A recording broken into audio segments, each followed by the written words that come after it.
Hi, Michael Wan. Thanks for watching us today. So today we are doing things a little bit differently here. So we invited LA 12th Council District candidate and former Chief of Staff for CD12, John Lee. Hi, John. How are you doing? I'm doing good, Michael. How are you? Yeah, I'm good. So can you introduce yourself to our viewers and readers?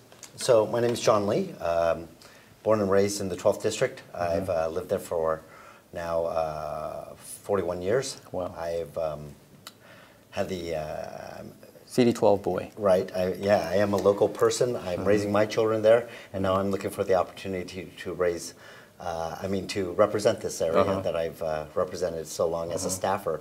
Now I'd like to do it as the council member. Were you born there in CD12? Well, I was born in the Valley, so I should say that I'm born and raised in the Valley. I moved to, my parents moved to the Northridge area from Van Nuys in 1978. And so elementary school from 4th grade to junior high to high school, I've all been in CD12. So both of your parents, they're from South Korea? Correct. My dad came here in the late 1950s, and my mom came here in the early 1960s. They actually met here in Hollywood. Okay. Yeah. So what did he do for a living, your dad? So my dad, my dad came to America with the aspirations of being a filmmaker.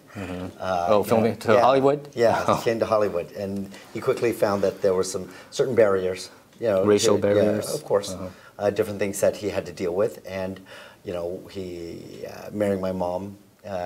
He realized that he needed a steady job. He worked for Pan Am Airlines for 27 years, and so afforded us the opportunity to travel all around the world. So I was very happy with my dad's choice of professions. Oh, okay. So our viewers and our readers are begging to ask me, why are you running for CD12?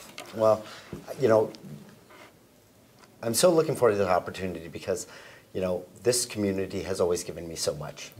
And I've seen how much this community sort of just really cares about our area. I mean, there's a reason why, we have the lowest amount of crime. There's a reason why we have the best schools. There's a reason why we have the best neighborhoods.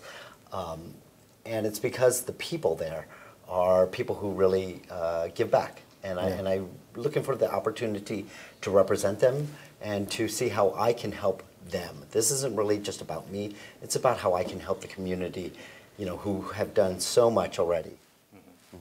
So if you have to choose one issue that is going on right now in CD12 that needs to be fixed, what is it? Well, I think everything, on the top of people's lists, I don't even know if there's a close second place. Okay. But, obviously the homelessness issue is always been someone else's problem, other areas in Los Angeles. But now we're seeing it as, coming into CD12 too. And I think that's a concern. It's a concern not just because of, your neighborhoods or what. It's a concern about the people that, find themselves sleeping on the streets, every day. So the Bridge Home project that Council President Herb Weston is, and also with the mayor, the mayor's help, he's trying to do that. What is your thought on that? Do you support it, or are you against it? It has been a very controversial issue here in Koreatown as well. Sure. I'm very fortunate to have been on the board of the San Fernando Valley Rescue Mission. This is a 90-bed homeless shelter that, not necessarily a homeless shelter, but what we like to call a family success center that we built in the district. This is a model I think that the whole city can get behind. It's something where we don't necessarily just put a roof over people's heads.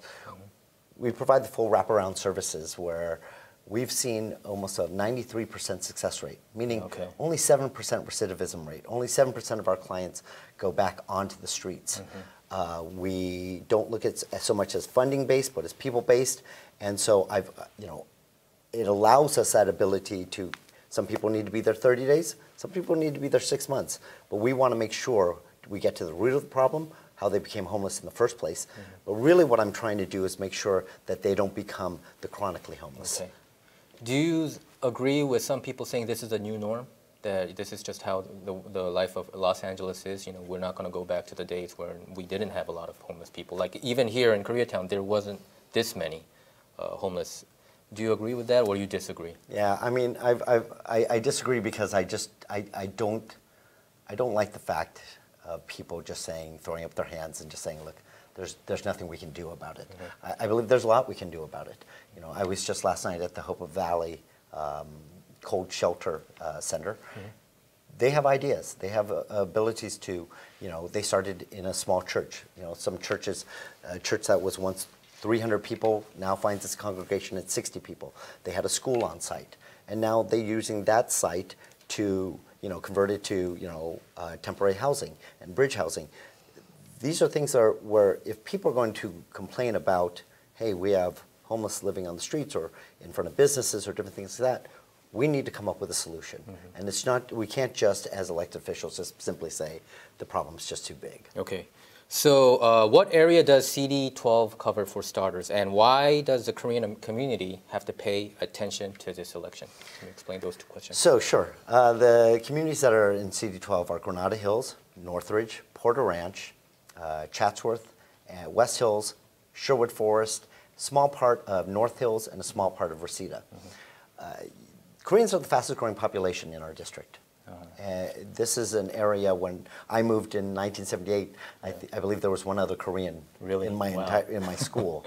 And now we've seen a change where, you know, obviously they're coming for the same reasons why many people live there. It's because we do have the good schools, we have nice neighborhoods. But I think it's about time that Koreans are such an economic force here in Los Angeles. And I think that if we start to become involved in the political process, once we start showing the numbers that we can bring to the voting polls, that's what gives us the power. That's what, you know, allows us or allows someone like me to, you know, come in to a mayor or to, you know, the city process and say, hey, look, I'm coming with X number of votes. You know, this is the power. You've seen it on city council. Once the Latino community really got organized, you've seen how they've been able to elect, you know, people around that horseshoe. And I think it's time that the Korean people understand that. I understand that, you know, the focus is, you know, like all of us, you know, on our families and our children. Same as my parents, a small business that they ran. But I don't know if, you know, everyone understands all the different things that government can provide to them. All the different quality of life issues come from local government. They don't come from the federal government, come from state government. They start at the local government. And that's why I want to get people involved. Got it. So do I have the numbers correctly? The registered voters in CD12 is 160,000? Correct. And Korean American registered voters probably around 4,000, 4,500, that range? Around 4,500 last time I checked. Probably they can be a casting vote in this crazy race right now. We have 23 candidates so far. I checked yesterday. I didn't check today. Probably it increased. I don't know. No, yesterday was the cutoff. Right? So no more as of tomorrow 23, night. Right? So 23 candidates. So why do voters need to pick you over other 22 candidates? Well, can you elaborate? Can you brag about yourself? Absolutely. I mean, I think the simple question is, and I've asked this of many, you know, other people, is just that I want people to ask the other candidates what they were doing 6 months ago. Okay. You know, were they sitting on their couch? Were they, you know, going through their daily lives? Because I was involved in this community. I can go on and on about the different organizations that are part of, that I'm very proud of. One of the organizations, Devonshire Pals, it's a youth group. It's a youth center that we built 10 years ago. There's an area of Northridge that it's always been our highest crime, highest gang activity. And it was one of the areas that my parents, when I was growing up, always told me to avoid. And knowing this as, you know, being a part of the government, knowing that this was an area that we needed to focus on, I helped raise over $3 million to build this youth center. This youth center now, after 10 years, there are tangible things that we can touch that we know we're making a difference. Juvenile crime has gone down 40% in our district since we opened that youth center. 10 years ago? Yes, 10 years ago. And before, it was really a place where our mission statement was to facilitate relationships between at-risk youth and LAPD officers. Because sometimes the interaction that they've had wasn't necessarily a positive one. That has all changed now. 10 years later, that has become our secondary goal because the community in that area has changed. And now we're helping kids with college applications. I mean, this year we had our first Devonshire Powell's student get accepted to Harvard University. Wow. I mean, that's, we've had Brown University, we've had Berkeley, we've had UCLA, but obviously Harvard has that certain sort of cachet to it. Didn't your brother went to my one brother of went the to Ivy Brown, League? so Right. I'm a little Yeah, biased, yeah. a little biased to Brown and Cornell, but it's that sort of things that we're doing and changing lives. I mean, these are children. When we first started, we would take some of the straight A students on a trip, some to simple as the beach. We'd take them on a trip, and I remember my first time.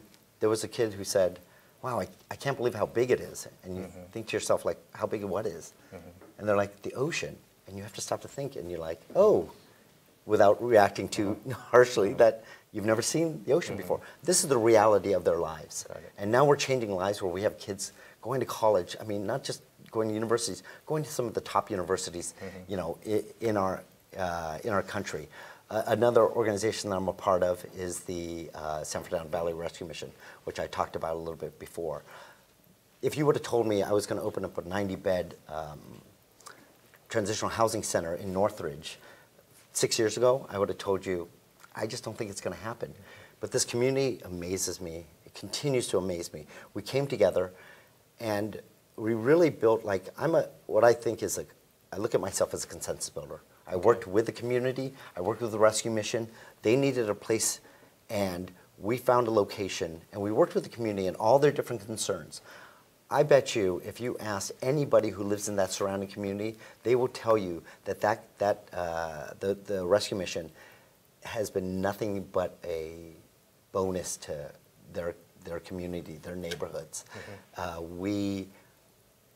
believe we've helped take close to 500 children off the streets.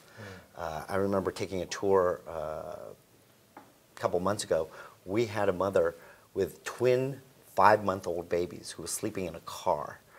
I mean, these are the people. We gotta have to be careful about homogenizing the homeless population into one view, the drug addict, the mental illness. We have families out there. We have families who've, had a flat tire, they lost their job, different things. Couple of paychecks and just out absolutely, on the street, and they find themselves on the streets. I mean, that's, before they become the chronically homeless, if we can reach out to them and help them succeed, I can go on and on about the different success stories that we've had there. The nonprofit organization you mentioned, the one that gave the student a Harvard scholarship. It's not a scholarship.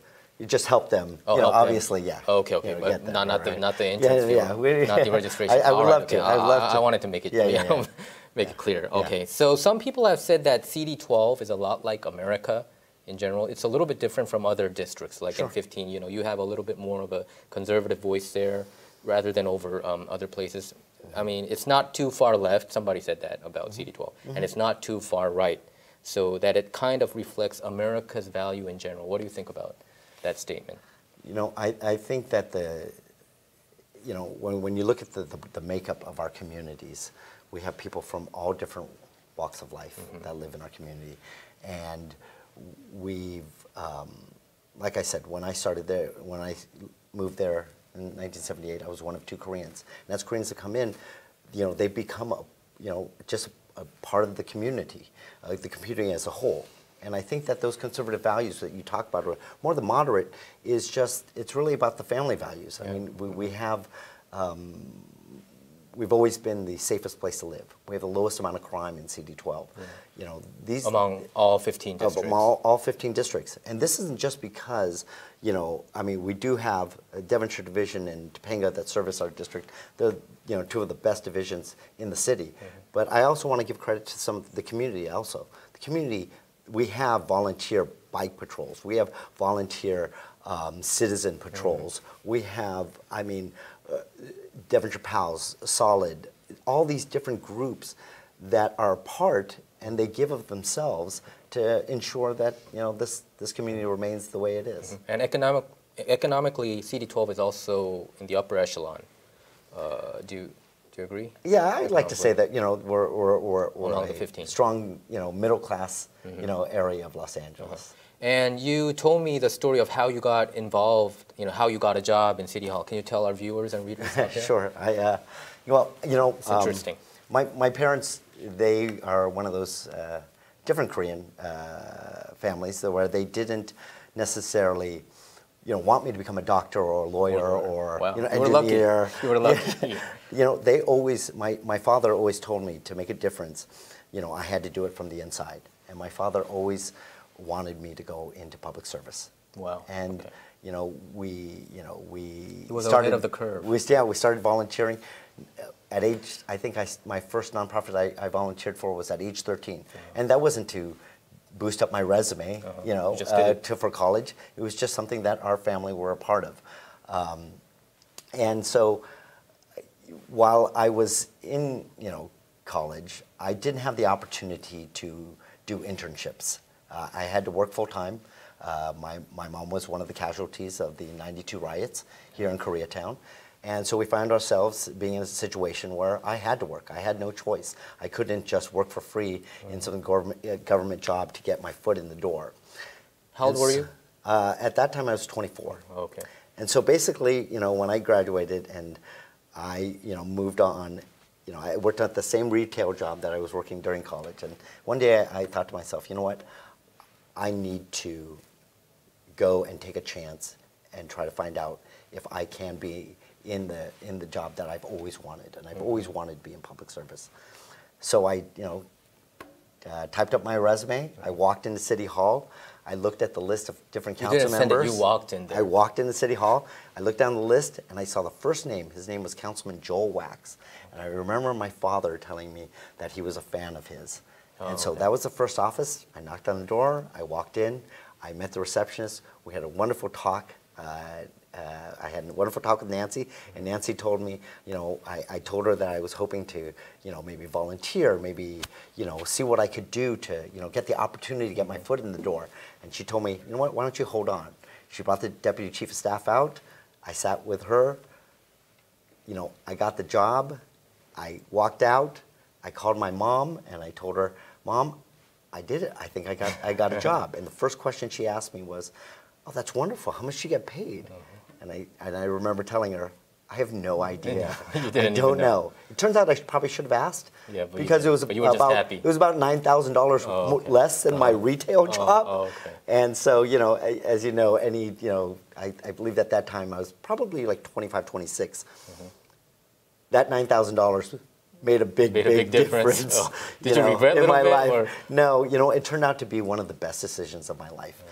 It led me to the, where Before I that, am you were today. in the retail business. Yeah, just, retail, working through college. And when you get out of college, it's that same job that's there. And I was just happy to be, now serving the community.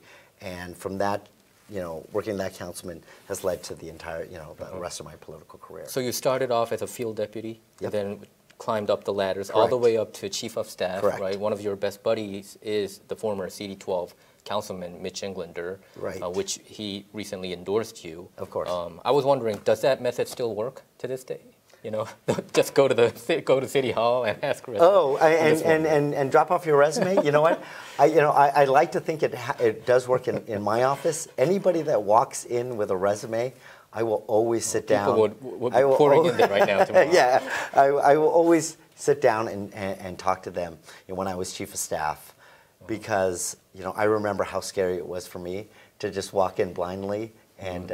I like to believe that it does still happen. And I think you did a tremendous job while you were working as chief of staff there. That's how you and I first knew each other when I did the interview with you. You hired a lot of Korean deputies there, more than other council districts, as I can remember. And what was the most memorable thing that you did there in CD12, and what was the most trying times while you were there? Well, I think, your work, the most memorable things is going back when we opened up that youth center. The one that you talked. That was a big project. It was a $4.5 million project. Where did that fund all come from? Was it county and city? So many different funds. Federal? I had to apply for federal grants. I had to look in different pockets of funds throughout the city. I don't remember how many different funding sources. A lot of I places. really had to put it together and to build that. And once we built that, I knew that we had something special. And not because we were now just putting a youth center there, but I knew the people who were involved in it, and those people were passionate people about really making a difference in some of those kids' lives. Why don't you mention some of the endorsements that you got? You got Joe Buscaino, he announced you today, right? Yes. So he's pretty popular, CD15. I'm very proud to have, right off the bat, Councilmember Monica Rodriguez. CD8, right? Yeah, CD7. CD7. Yeah.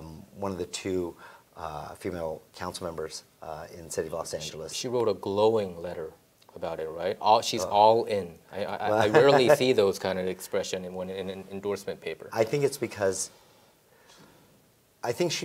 she recognizes the work I've done in this community. I've had the opportunity of working with her side by side because their council districts, butt up right against each other, and I've had the opportunity of working very closely with her. And I was very proud to receive her endorsement. Councilman Joe Buscaino, who's all the way on the other side. Former cop, right? Yes, former senior lead officer. I remember volunteering on his campaign when he was... You did? Okay. Yeah, and because I believed in what he was trying to do. He was a community guy, much like myself. He was someone who was active in his community. And I drove all the way down there and to, get on those phones and knock on doors for him. And so I was very, I was very proud when he called me up a couple weeks ago and told me that he was on my team. But the thing I'm most proud of, and if you look at my website, johnleecd12.com, from the very beginning, when I first opened up my website and my first press release announcing that I was jumping into this race, I released a list of 100 endorsements. Now these already right off the bat. Right off the bat. These weren't endorsements that I'm not related, to these people. These aren't, many of them are friends, but they're friends throughout the community. But I'm most proud of their endorsement because these are people who live in CD12. They're the people from West Hills to Granada Hills, the people who do the hard work every single day to help this community make it what it is. And when they either I called them or a lot of them called me when they heard that I was thinking about it, I'm really most proud of those endorsements because those are the endorsements that mean the most to me. And you told me once that there's not a day that goes by when you notice somebody on the streets and they say hi to you, right? And, that's how long you go way back. Look, I've lived there for 41 years. I've represented it for 14 years. And even while I wasn't a part of the council office, I've been a part of the community. So, yeah, it's pretty hard, for me to go, to the market sometimes. I have to make sure that, I don't go in my worst T-shirt or you have to always think about that. I have to realize that I am going to probably bump into people, and that I am always representing CD12 when I'm out. So when we think about CD12, I automatically think about Porter Ranch, where you live in right now, right? Porter Ranch has been in the middle of controversy, years back, like 2015, I believe, about that. Gas leak, the Aliso Canyon gas leak. It has been a huge news. It was big news, and it was worse. It was the worst single natural gas leak in U.S. history, in terms of its environmental impact. It said, and Porter Ranch gas leak incident. Many people are still haunted by it and traumatized by it. I mean, it was on CNN and Fox and everywhere. So, how is Porter Ranch doing right now? Today? It was national news at the time. I mean, it was. My children went to the school closest to the gas leak. It was something that obviously affected our daily lives. And, they didn't have any headaches or anything? Well, personally, I didn't, but... Your kids? A lot of kids, went through different experiences through that. But it was something where we always knew the gas company had a facility behind us. We just didn't realize it was one of the largest natural gas reserves, in the country. And it really opened our eyes, and I'm very proud that when we went through that, the council office was the one that brought the CEO of the gas company to the table. We are the ones that are pushing for certain legislations. We've always been the ones, working with them. A lot of people make noise, and at the end of the day, like I said, you need to be a consensus builder, and you need to bring both parties, and you need to calmly talk about what is a reality of what we can do to help solve whatever problem it is. And so that was definitely one of the most trying times. So right now, is it better now? Is it behind Porter Ranch constituents, or is it's still an ongoing issue? It's definitely, no more leaks? Look, it's definitely an ongoing issue. It's something that we, I think, as a community, pay much closer attention to. When I brought in what's called fence line monitoring, so when I brought in the company to do the fence line monitoring, so now we are alerted anytime there's any type of leak, at the site. It's something that is obviously in the back of people's minds. I think many people have sort of moved on. It's still one of the greatest communities to live in. We still have some of the best schools in our area. Yes. And I think that, but I don't think it's an issue that we've forgotten about. It's something that we still are working together with the gas company to figure out what is the long-term plan for that facility. Property values are back up too? I don't believe they've ever gone down. All right, okay. I remember that. I talked with you when during that whole thing was going on. You were really concerned about it, and you were saying, Sure. "No, Michael, this is really serious. I mean, we got to do something about it." And Absolutely. it seems like it is doing better than before, but you got to always pay attention to that, right? No, Because absolutely. you don't know when the leak is going to happen again. It's like I said, it's one of the best communities in the city of Los Angeles, and so it's bounced right back. And LA Times has mentioned you to be the most prominent candidate. In one of the articles that I checked, your thoughts on the Times article, to be mentioned. Does it make it tougher on you because you have the target on your back, or Look, do you see it as I a compliment? appreciate, the LA Times and the Daily News and my mom telling me that I'm the best candidate and I'm the front runner. But it's still something where I realize that I need to go out and reach out to the community. I need to still show them that, these are what my plans are. I'm not going to just because the LA Times or the Daily News says, oh, John Lee has an early lead. That's all great, but it doesn't mean for a second that I'm going to, just sit on those, those articles and take it in. Of course, it's nice to hear.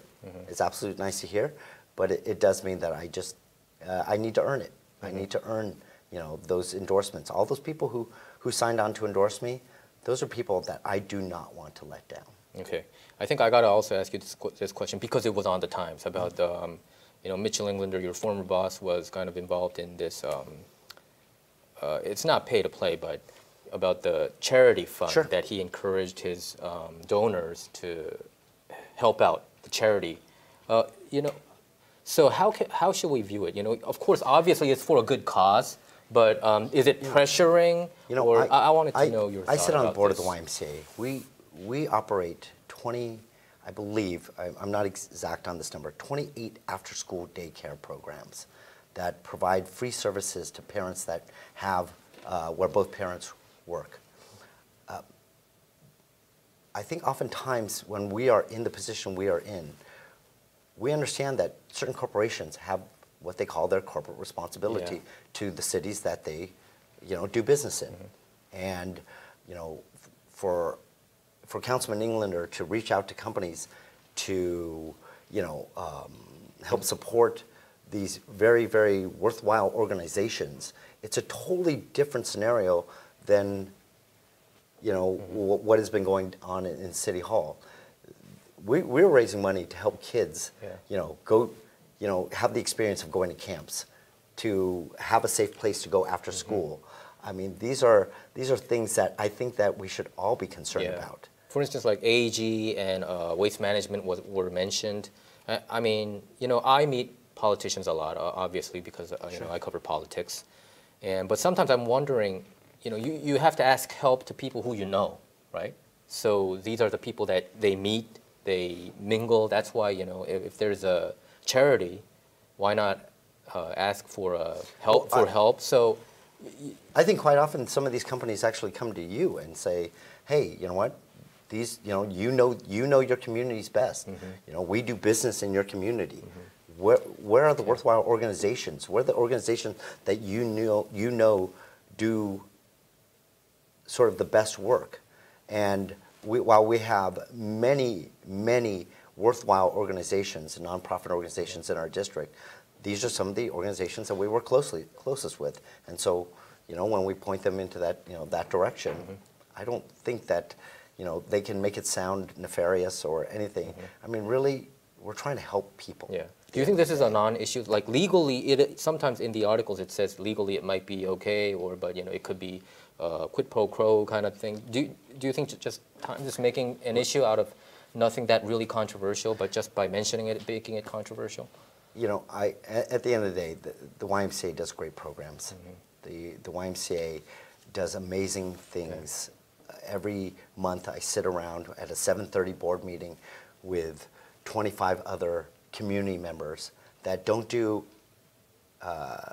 a part of that board for any applause, to reach, it doesn't help them reach any higher ground in their occupation. They do it because they care about this community. And so, I will never apologize for what the YMCA does, and because I'm a huge supporter of all the programs. I mean, the Y Guides program is something. It's a father-son, father-daughter camps that we put on. I think some of my kids' best memories are from the camps that I went to with them, and so I'm a firm believer in everything. So I wrote an article about it. It was front page news in Korea Daily, and I did get some phone calls from YMCA people that it's for good cause. Some people think that it shouldn't even be controversial. I think this whole thing happened because the FBI, the feds, have raided Jose Huizar, as you might already know, the CD14 office, and I think it kind of boiled over to probably over other offices right now. I think there was an issue with Councilman Huizar's. I believe I don't pretend to know all the facts, but I think it was an issue with Councilman Huizar's wife working at one of the organizations that he was putting to the school. Yeah, so it's a different, separate issue. For us, no one is making any money off of these things. This is just simply to fund programs that help our community, and I don't like the knee-jerk reaction of politicians to immediately say like, okay, well then no more payments. You know what? What am I supposed to do? I'm representing this area. I'm supposed to try to help as many people as possible. And just for the record, so far it is not known whether Mr. Englander is being under investigation of FBI or anything. It wasn't even mentioned on that. So it's a really different issue with Huizar. I just wanted to let our viewers and readers out there know that. So we all know that there is another Korean candidate here, Korean American candidate. So what's your thought of two Korean Americans squaring off with each other with other 23 altogether for the runoff? Some people think that there should be only one Korean American candidate. Like for instance, if you look at CD4 where David Ryu ran, he was lucky that he was the only Korean American candidate. So there were like 17, 18 candidates. So he made that much more to make it to the runoff. And I think, if my memory serves me correctly, he got 52% of Korean American votes. So that pushed him to the runoff. So. Some people think that there should be one Korean American candidate. What is your thought on that? And what say you? Well, I would love there to be just only one candidate altogether. Yeah, but sure. I mean, without a race, right? Without an election. Yeah, in regards to the other Korean candidate, I mean, obviously, does it make? Do I think I have a better chance? Do I think I have? Look, I have the support of not just the Korean community. I have a strong support through the Korean community in Council District 12, but I have the strong support of so many different age groups, religions, ethnic backgrounds. That's what makes up my campaign. And so when you say, would it make it easier? If that's what the Korean people are basing their vote on a Korean candidate being in there, so obviously, I think it would make it easier. But you know what? I want the Korean people in the community of CD12 not to vote for me because I'm Korean. I want them to vote for me because I'm the best candidate for this job. And you said you're open to have a debate with Annie Cho, probably here or also in CAFLA, Korean American Federation of LA. They invited you and Annie. As far as I'm concerned. Look, I'm open to speaking at any time with any of the candidates, and so if in whatever form, whatever it is, I don't think that anyone can match not only my service to this community, but my ability on day one to be able to bring resources back to CD12. I don't need to learn where everything is located. Yeah. I already know where those things are located. I have the relationships within the departments, within the other elected officials. I can hit the ground running on day one. I could see a lot of people support you from the pictures that you showed me. You've been knocking on doors last weekend to get signatures. Right. How is that going? You need 1,000 to be confirmed as a candidate, Sure. right? Yeah. Until March 4th, right? Yes, March 4th is the one we have the last day to turn in petitions. I was very touched. We had our sort of campaign kickoff this Saturday, where we asked people to come and help me circulate petitions, and I had over 70 volunteers, show up to my office, and I was very touched by their support.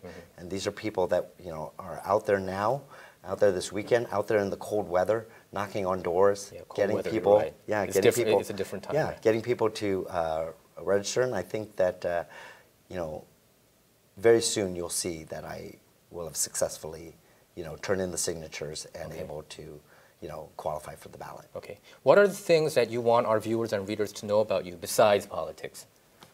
Other than politics, You're a huge Star Wars fan. Well, I know I'm that. a huge Star Wars fan, but I'm proud parents of 2 kids. 13-year-old, 10-year-old. They're really into hockey these days. They're both, especially my daughter. She's got a talent for the game, and my son. I'm proud of both of them. Are they going to public school? Yes, or? yeah. You were also a public school boy, right? Correct. My son goes to Porter Ranch Community School, and my daughter goes to a magnet school. She's into theater arts, so she goes to Milliken Elementary School, both LAUSD schools. But I'm really involved in their hockey, their young hockey careers right now. But yeah, you and I have often talked about our love for some of the Star Wars movies, not all of them, not all of them, but how really that sort of shaped us. In 1977 when Star Wars came out, it pretty much defined what good and evil was.